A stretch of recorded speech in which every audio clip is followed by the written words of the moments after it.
Hello and welcome to the Spiritual Solopreneur Podcast. If this content resonates, please like and subscribe.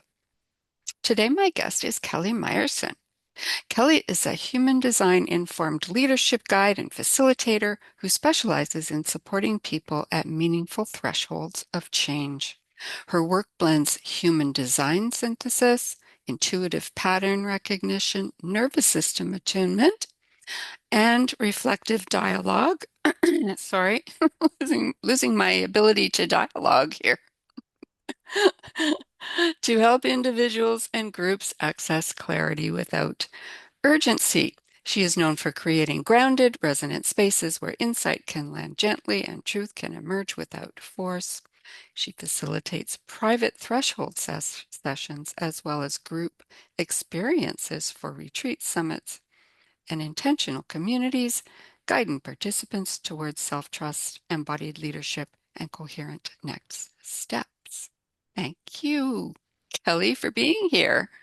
Oh my gosh, Bev, I have been looking forward to this for a while since you came on my podcast, Bridges and Beacons, and we Mhm, had an amazing conversation. we did. Um, and you invited me to come speak with you. And I was like, I can't wait because I feel like we just have such a similar approach to podcasting and connecting with people. And most of all, when we recorded my podcast, I had so much fun with you.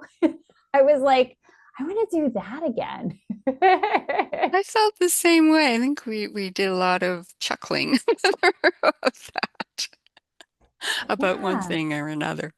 So, I do want to follow up from that because I want to ask you, um, you know, about me. So, so like, what's next for the um, generators with the triple splits?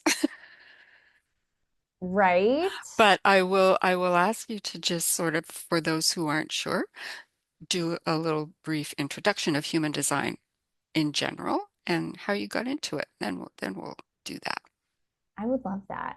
So, human design was something that was downloaded by a gentleman named Ra Uru Hu. And it very similarly looks at your birth date, time, and place, like astrology, like the I Ching. So it's really derived from a very similar place and way of functioning. Um, and the way that it works is you plug in your information based on all those details, and you get a sense of your design. Everybody's is completely different, and there are many different layers to it. So the one thing that you alluded to was being a generator. And so there are four different types, and generators also include manifesting generators, which I happen to be. And there's also manifestors, reflectors, and projectors. And each energy type has a different flavor, and that's one component of human design. But similar to astrology, you have different numbers of gates that fall into different things like your sun, your earth, your moon. So it's similar if you're into astrology, it's similar in that way. And then there's something called a body graph. And the body graph has 9 different centers, so two more than like your typical 7 chakras. Hmm. And those 9 centers can be either defined, which means the energy in that center is consistent, or undefined, which means that it's more inconsistent. So, for example, um, we're both generators, so we have sacral definition. So, our sacral center is colored in, it's defined. So, we have consistent energy.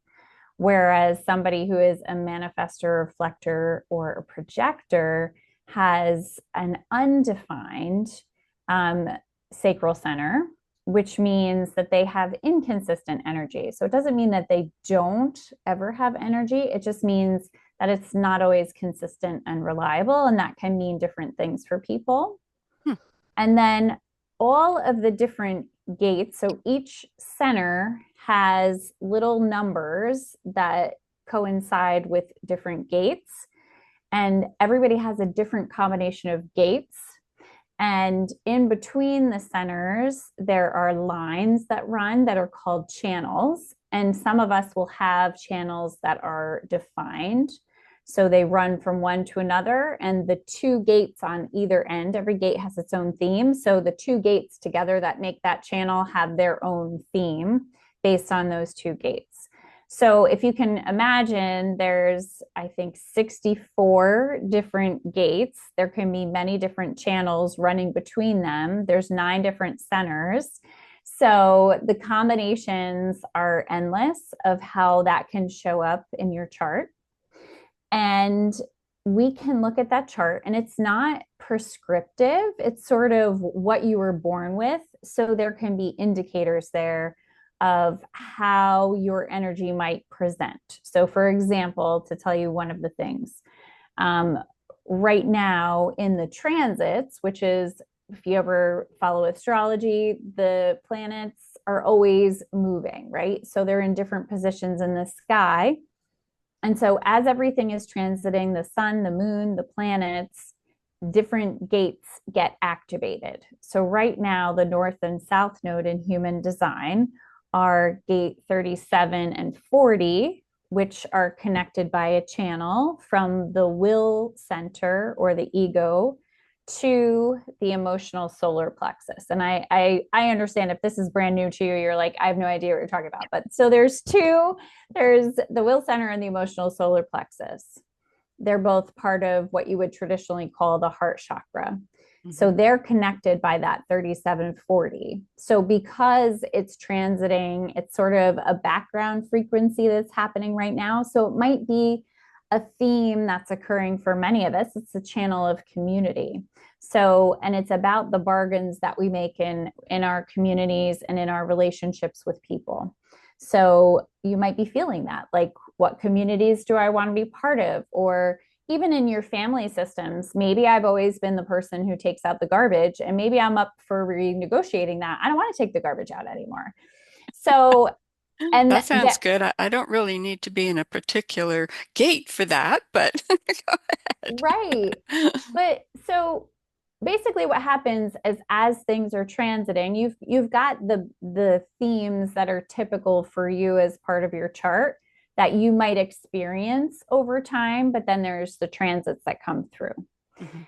If we're talking specifically about generators like you and I, Bev, there's also the idea of what shows up as the alignment and out of alignment themes. So for us, that indicator that we're in alignment is the feeling of satisfaction, whereas the not self or the out of alignment is frustration.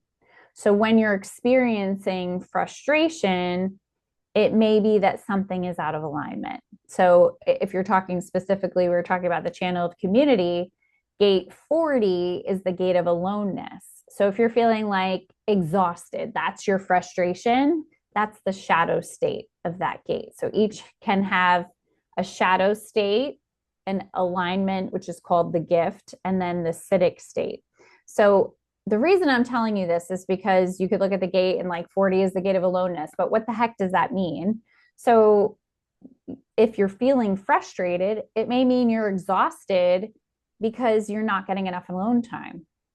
Ah, So feeling frustrated, it becomes less about feeling that frustration and exhaustion and, like, this is just the state of my life, and being more like, oh, the reason why I'm so exhausted because I'm not spending enough time on myself, or I'm giving too much to others. Can't imagine anybody is relating to that right now, yeah, exactly. especially if you're a female. Yeah. Um, but it gives us points to look at, to say, oh, yeah, if I'm feeling exhausted, I go and I look at my chart and I'm like, that's the shadow state, exhaustion. And I'm like, okay, so what am I going to do about that? How am I going to get myself to more satisfaction? Big piece for generators is, because of that sacral energy. Yes, we have lots of energy. However, we have energy for the things that light us up. We do not have all this energy for things that don't. We're very good at the doing. We have the energy for the doing, but we can burn out because we're doing the things that don't make us happy Yeah, and not enough of the things that do make us happy. So there is some truth to like do what you love, like follow what you enjoy, because when you do, you have the energy for things. Whereas ex when you're doing a lot of doing things that you don't enjoy, it is depleting, and that's when we burn out. right. So it would be advantageous to take a look at one's chart, I guess, over time or at certain periods or whatever. Like the chart itself is not going to change, Mm-hmm. but your life is going to change. So you want Mm-hmm. to take a peek and see, okay, well, where am I at? What gate or whatever it is. And this all comes from birth information, right? Just Mm-hmm. that's it. Yep. That's it. That's Yep. amazing. But I Yeah, mean, it works in astrology too. totally. Astrology is very complicated also, or It's like complex. yeah, it's very similarly complex and there are a lot of details. And so I first learned about it probably about 2019. And at that point I was like, "Oh, that's cool." I was like, "Oh, I love that I'm a manifesting generator. Like that feels so fun to me. Like I've got all this energy and I'm like a time bender and I can bounce around." And when people typically look at their charts, we can find things and be like, oh my gosh, that makes so much sense. That like I can see where those patterns have played out in my life. And so I find it can be a really helpful tool. So like I said, it's not prescriptive and it's super helpful to have somebody read your chart with you if you're not familiar with it. I happen to be someone who my full, title of my human design is I'm a 1-3 manifesting generator with emotional authority.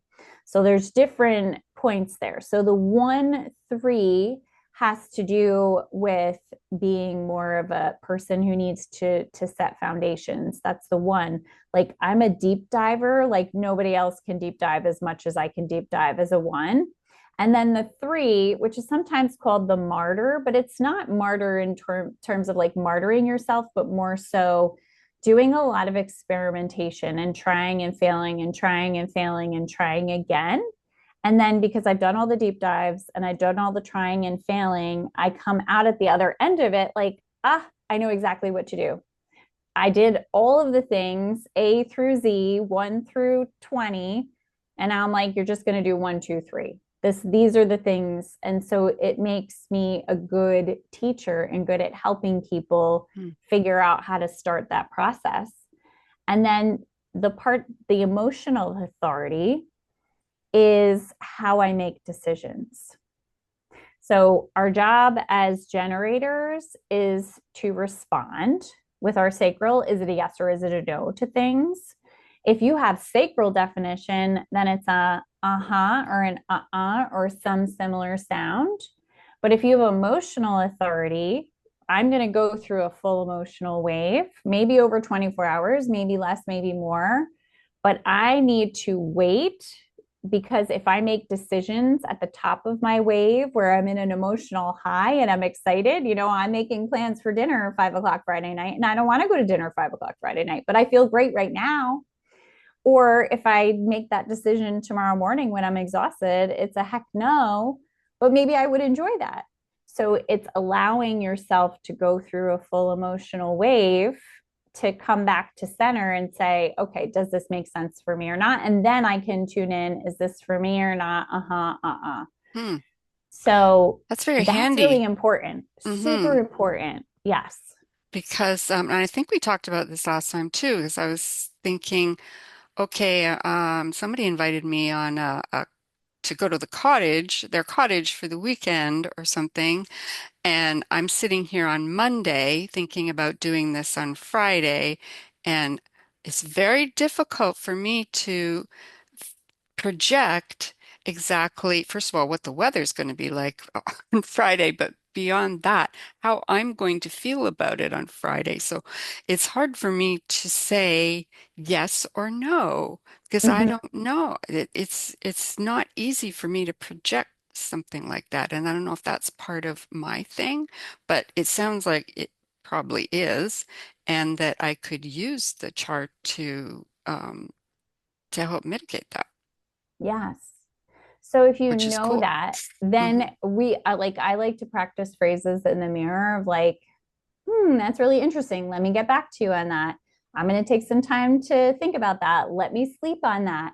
And practicing these phrases, because before I understand human design and when I was existing more as a people pleaser, I was saying yes because I thought that's what people wanted from me versus responding with a full body. It's a yes from me, right? So that is a big difference. So now I know I can feel, I had lots of years of high enthusiasm, like yes, I'll do this. Yes, I'll do that. Then, all of a sudden you're like, I said yes to all this stuff. I don't actually want to do it. Like the And movie, I'm tired there was a movie where the guy said he was going to say yes to everything, to everything. and it did not go well. No, no, no, it never does. It never does for any of us. Yeah. Yeah. So I think that's important. And helping yourself understand how you best make decisions is really important. Hmm. And as generators, whether we have emotional or sacral authority, it's really, does something truly resonate with me? Does it light me up? And responding. So that's another piece of it, that we're not out there initiating. Whereas a manifester, part of what they do is initiate. That's part of their They're role. providing the invitation. Right. A lot of times they may be providing the invitation or like giving that piece of information. Um, Projectors, for example, wait for the invitation. That's how they have to wait for the invitation. Mm. Have to. That sounds terrible. But Oh, I they're know. they're waiting for the invitation. Mhm. But that doesn't mean that you literally have to wait by the phone as a generator waiting for something to respond to. Like you don't sit there, you Oh no. continue about life, and you will have things to respond to. It's going to be in the external, in your field, right? So if something you were thinking about, like if we had an idea, um I want to do a course on something, rather than just like, okay, let me start building the web page and the course. Okay, this is my idea. I think this might be nice. Then you wait and you for it to show up to know if it's for you or not. So then you hear like five different people talk about the same thing and you're like, okay, that's a lot of coincidences. And then you find your opening where maybe you're talking to somebody in the comment section of a LinkedIn post and they're like, hey, anybody know a course about blah blah blah, and you're like, hey, you know what, actually I'm going to build that course. So it happens a little bit more organically than being like, hey guys, I'm building a course, who wants to check it out, right? Hmm. Hmm. Sometimes we do that and it doesn't land right, the energy isn't right for it. Yeah. And I say the same thing, I want to address projectors, because there can be this stigma of like they're just sitting there twiddling their thumbs waiting to be recognized for their wisdom, but they also should be following their interests and their own personal authority and getting into the things and with the people in the right environments for those invitations to happen. And sometimes it's not a direct would you like to. Sometimes the invitation is, I like I said, you read a post or you see something or you're out talking to someone, and that it doesn't have to be I'm inviting you. The word invitation doesn't have to be there. However, I will say, if you're in a group of people, it's not a bad idea to think about the different energetic types and say, Maria, may I invite you to share your thoughts on that, if you know they're a projector, Hmm. because they're going to respond to that invitation. Awesome. You talked about, or I mentioned it in the intro there, pattern recognition. and intuitive pattern recognition. And that's something that for some reason I've been hearing a lot about late. I don't know why, but The there's verbiage is probably showing up. there's a theme there somewhere. Yeah. So what do you mean by that? And to me, it sounds like it could be very helpful for people to recognize their patterns. Is Hmm. that, patterns of things happening over and over. Hmm. Is that the type of pattern you're talking about there? Yeah, I think I happen to see patterns. They really pop out at me. So when I'm looking at somebody's chart, I'm like, "Ooh, this is interesting. Look at how this all plays out together."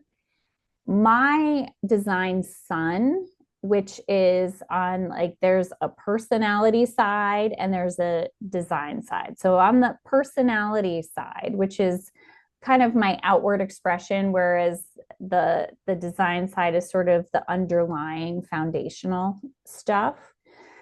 So on the personality side, my design sun is the nine, which is all about focus and focusing on the right things. So I can take in a lot of detail. It just happens to be a natural talent that I have to look at all the detail and then focus on what's the important pieces for Mm, someone hmm and to see that and to see how those pieces are playing together. And what I like to do is when I'm helping somebody with their human design, I want to know, is there a question? Is there something in your life that you're having a challenge with or something you'd like to work on? Because then we can kind of look at the chart and I can look and say, oh, well, look at this piece over here. Your unconscious Mars is your core wound to core talent. Let's see what that is and see if that gives you any sense of direction for what's going on in your life right now.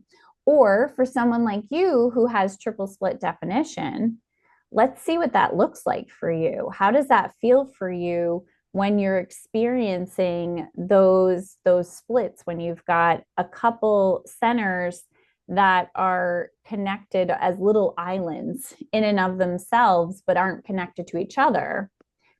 Remember we were talking about those channels before, listener.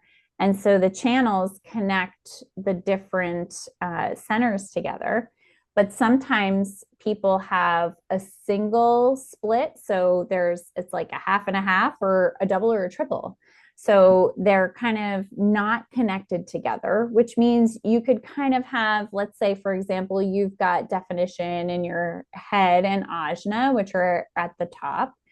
And then you've got definition in your root and your sacral, but they're not connected to each other by anything. So you might be kind of like in your head sometimes and embodied sometimes, but not really feeling it all work together at once.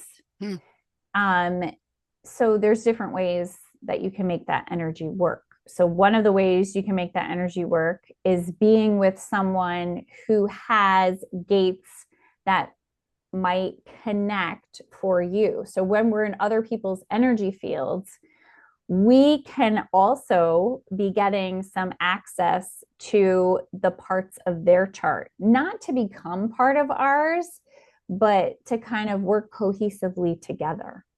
Yeah, that's awesome. Do you teach people to kind of go in and read these things and be able to manage it on their own? That is always my hope. One of the things that I love to do is walk people through the basics of the chart, especially if they've never heard about human design and it's not familiar for them, to just explain like what the heck are you looking at here? What does this mean? And then giving them the starting points. And it's about experimenting with it. It's not something that you're like, well, this is who I am and that's it. That's not what it's about. It's a little more dynamic than that. Like I said, Hmm like you could be, having different experiences with all the different gates and channels and centers. So the first thing that I think is important is your strategy and your authority.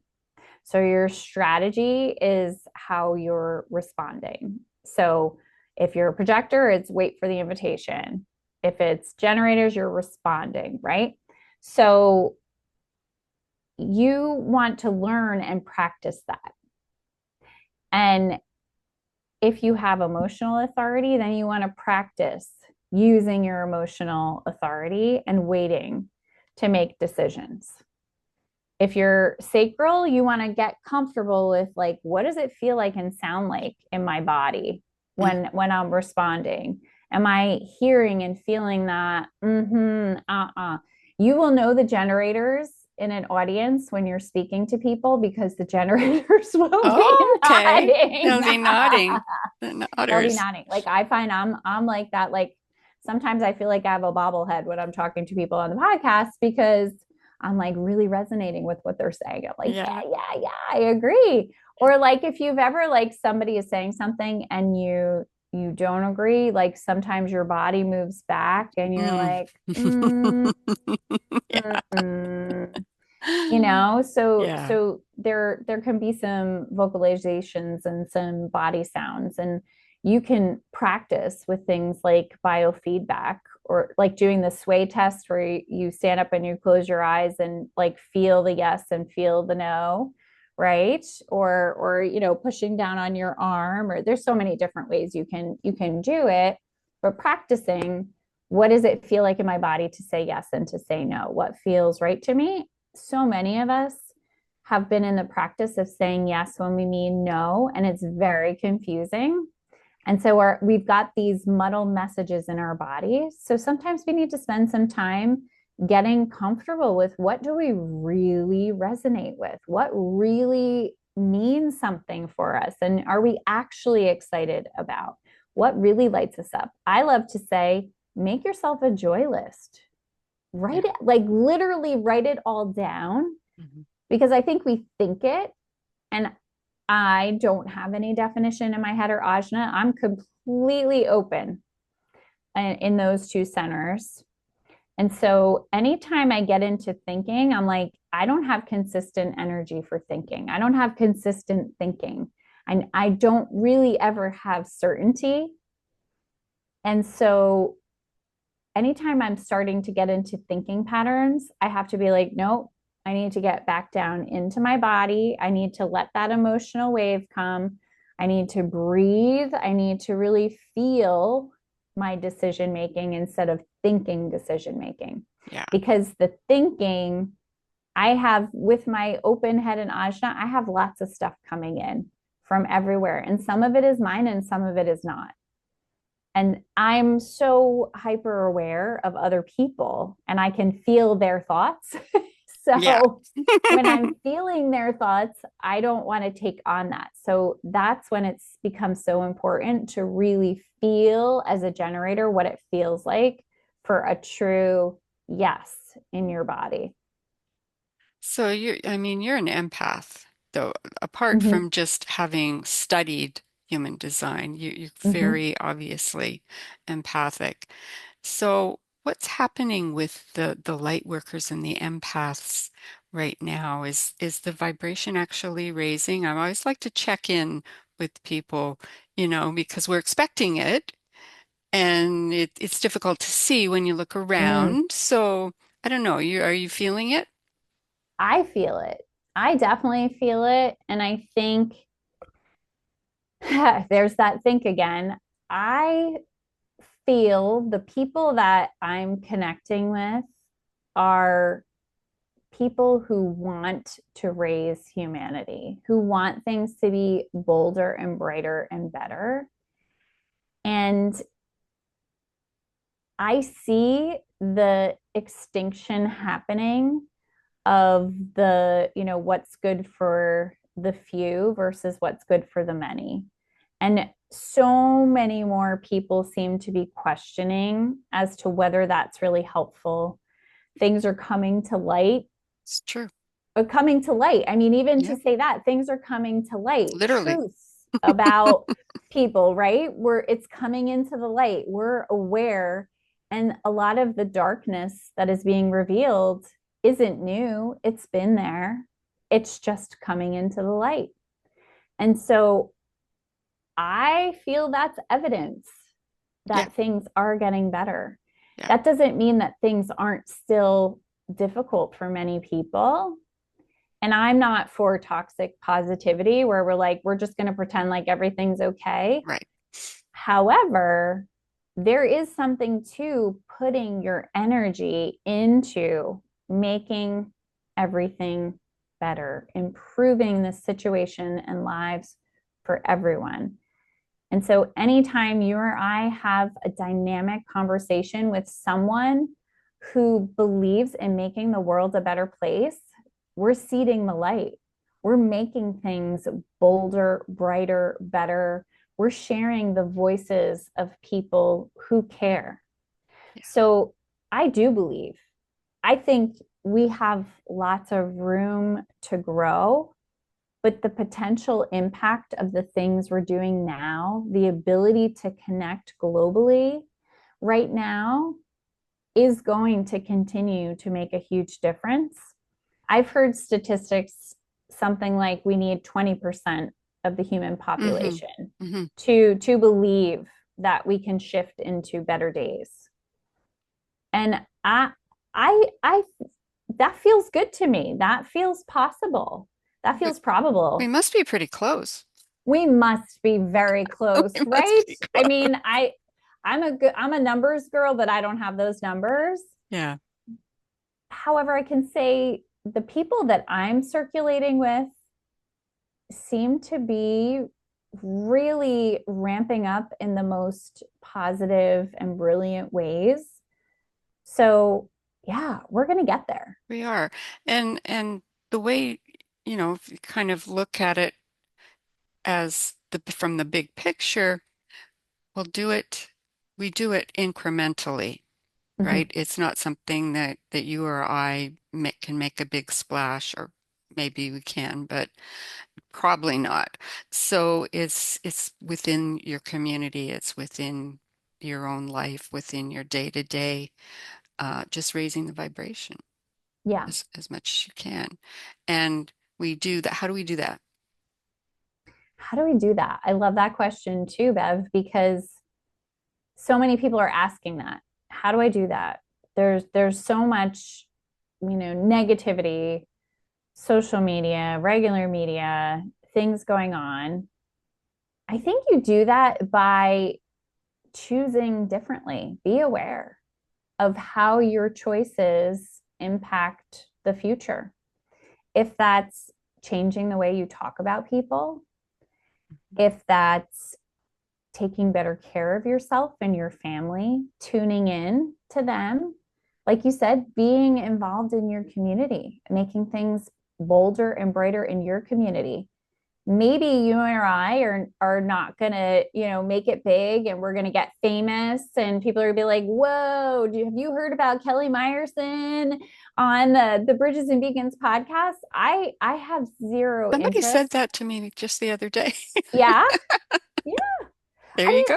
I don't have any It's interest in possible. going viral. That doesn't matter to me. Yeah. What matters to me is the quality of the episodes that I put out, the authenticity, the intentionality behind having conversations that are informative, inspiring, positive, and really creating opportunities for people to hear something that lights them up and gets them excited. Like I want to know more about that. I want to connect with that person.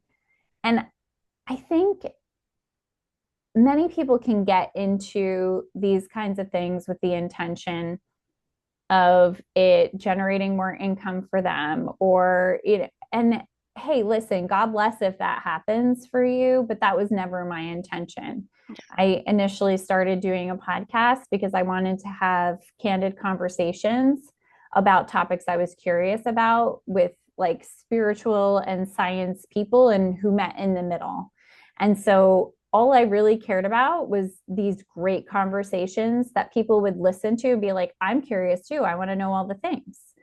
That's my 1-3, right? I want to know all the things. I want to Yeah. know Yeah. everything. You cannot TMI with me. Like there is Yeah. not too much information for me. I want to know everything. So that's why I started it. Yeah. And it was to celebrate people who wouldn't have necessarily a big platform, but that I was meeting in the circles that I'm in through social media. And like I said, like meeting people globally. It's not about like just people in your own backyard anymore.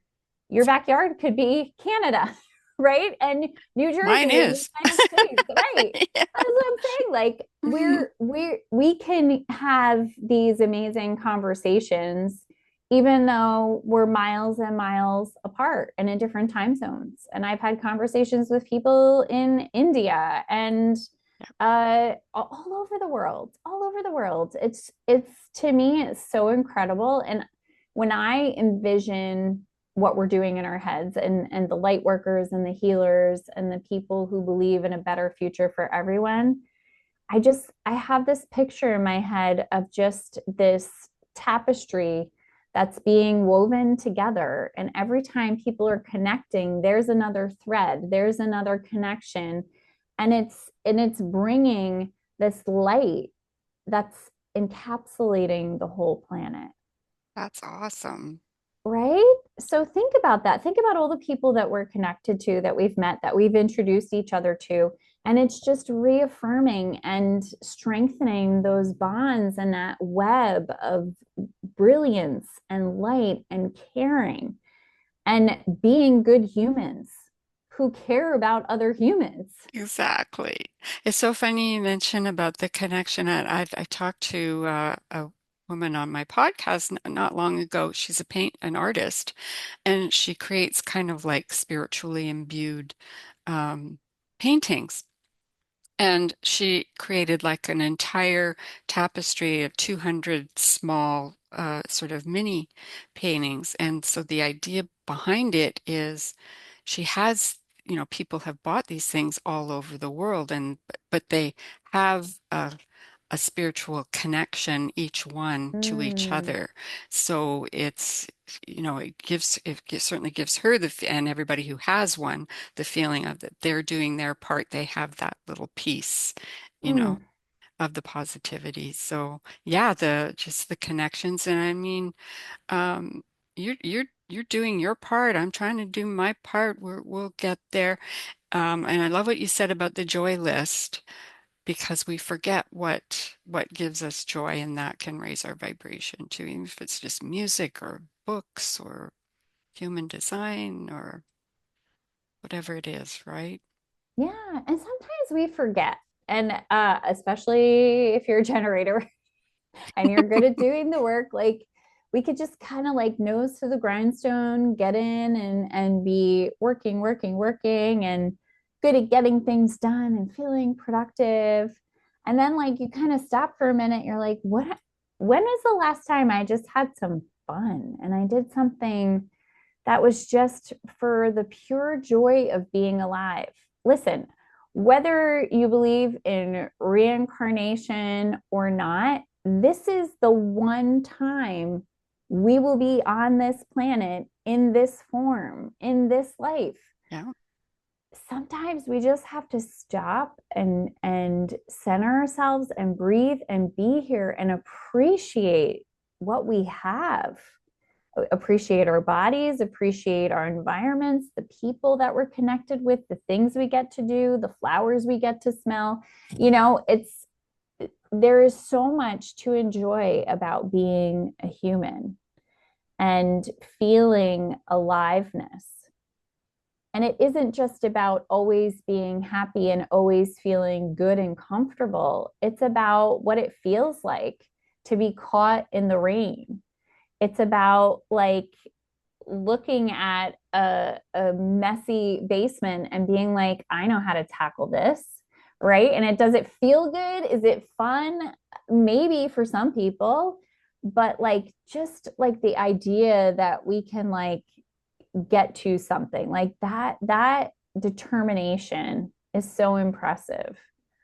And I think the celebration of what other humans are doing Yeah. and how amazing and incredible and resilient we are as a whole human species on this planet that's floating in the middle of space. I mean, I don't know about you, but like seeing everything from when Artemis was up in space and how those Mhm. beautiful humans were enjoying being earthlings of the planet, and Yeah. looking at the planet, being like, holy moly, everybody we love is down there. How cool is that? And really enjoying it. There's So, something about having that perspective yeah. that apparently it can change your life. Be, being literally to be in a rocket ship and look at the Earth from some other place. It's pretty hard for us to wrap our minds around it. So I can just imagine what it would do to someone. It's just an incredible perspective. Mm-hmm. Mm-hmm. Yeah. So that to me, that being enjoying being a human, enjoying the blessings in our lives. Yeah. And there's always going to be something to do better, correct, a way to grow. Believe me, I'm like a lifelong, oh, let me sign up for this course. That, I mean, that's for sure like where you see that like too quick of a yes show up the most. Like, oh, learn something new. Yes. Yeah. I'm like, oh my God, I don't want to finish this course. So, like, we could do a lot of work, but sometimes it's okay to just stop and just like have moments of fun and Yes, silliness. exactly. Yeah. Yeah. The play card. Mm-hmm. Mm-hmm.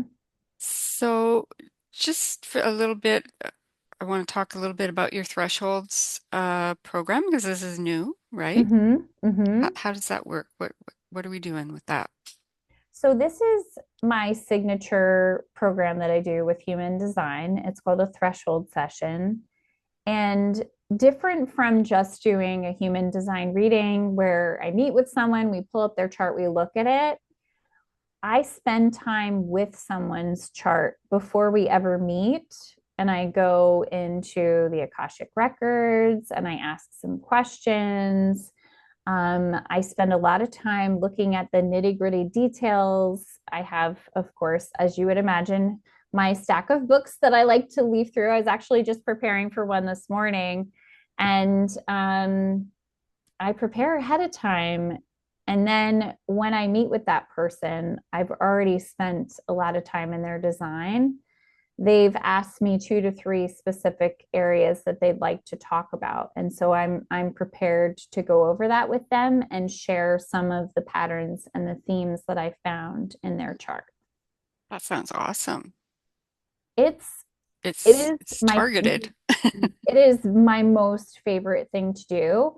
It is a big investment in um, time Hmm. because I'll spend, you know, 2 to 4 hours ahead of time. And then we have 90 minutes to 2 hours for the session because I want there to be room for breadth and depth Hmm. in our conversation, and to be really present with that person. I've discovered for myself that one of my skills in life is creating a safe, energetic space for someone, and being with them and being in that space makes me really good at doing those threshold sessions with people, great on a podcast, and also working with kids with special needs in my daytime job as an OT. So, creating that safe, energetic space, holding space, being with someone, being present and witnessing who they are, and really being able to sit there where they are and for them to figure out, where do I go next? And sometimes it's not a doing. It's I feel this pull to pause, and it's like, yeah, then do that.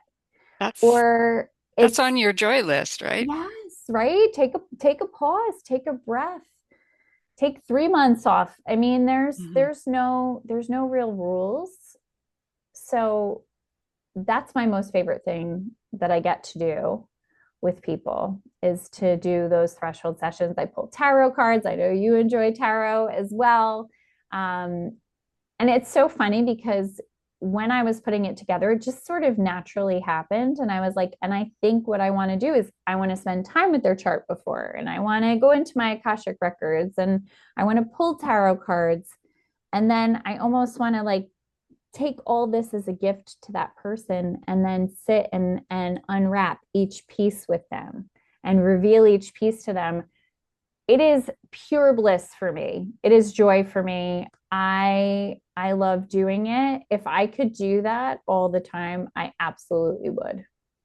And you're raising the vibration every time you do it. So keep on keeping on.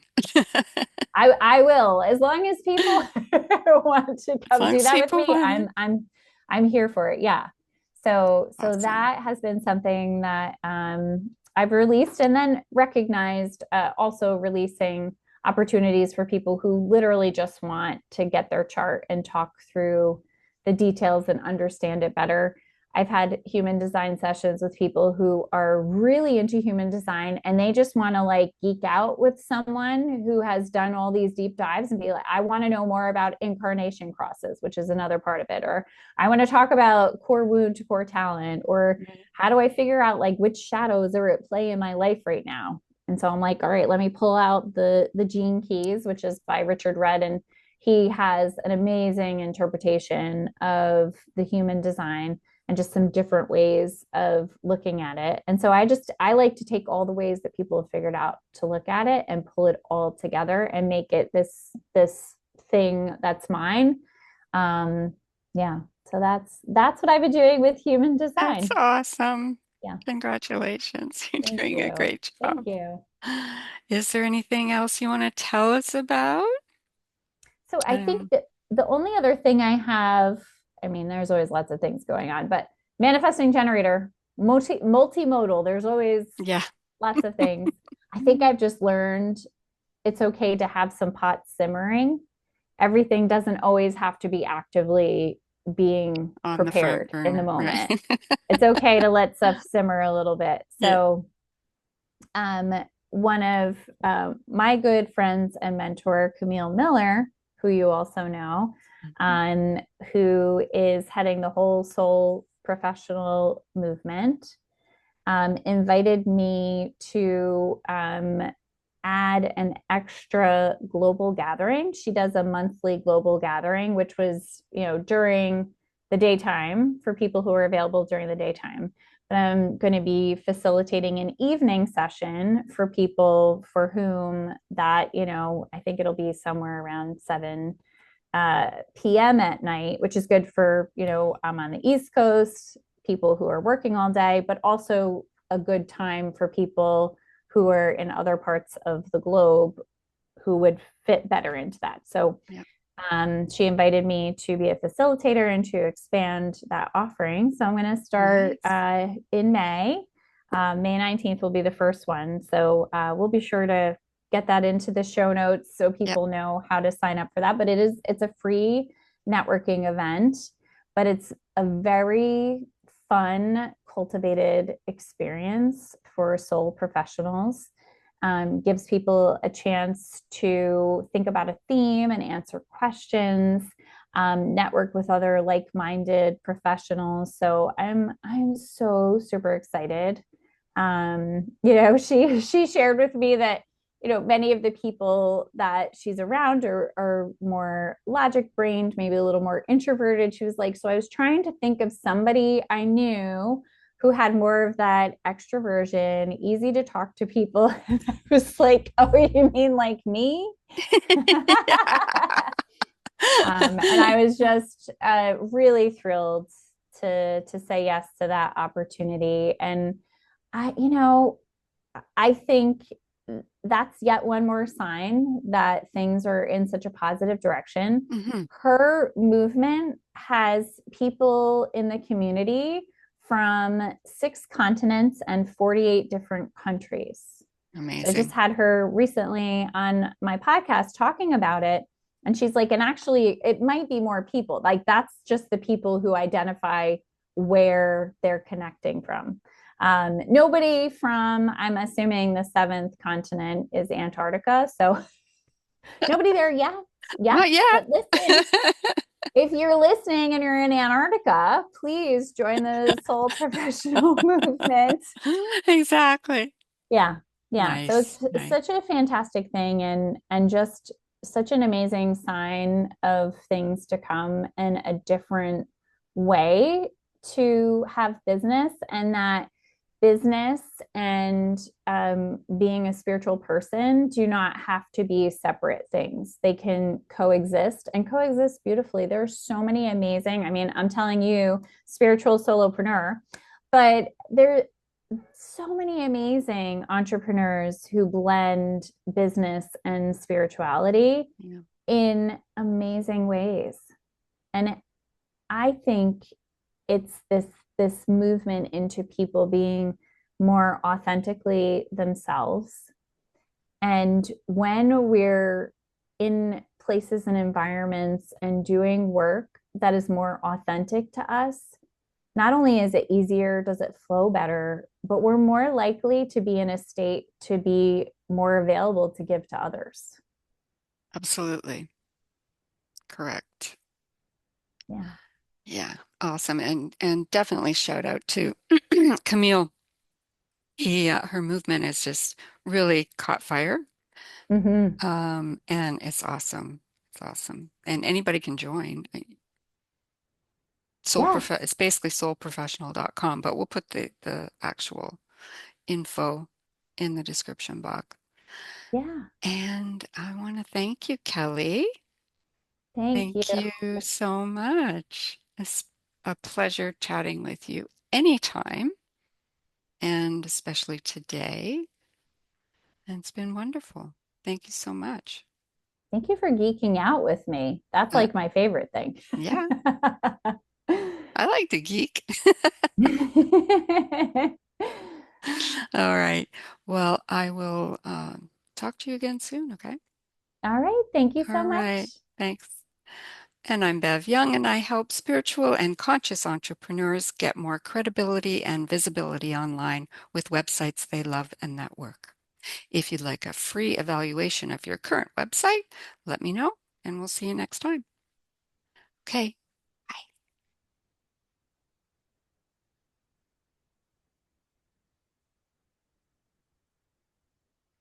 Need to find the stop button. That's always the challenge. Okay. Bye.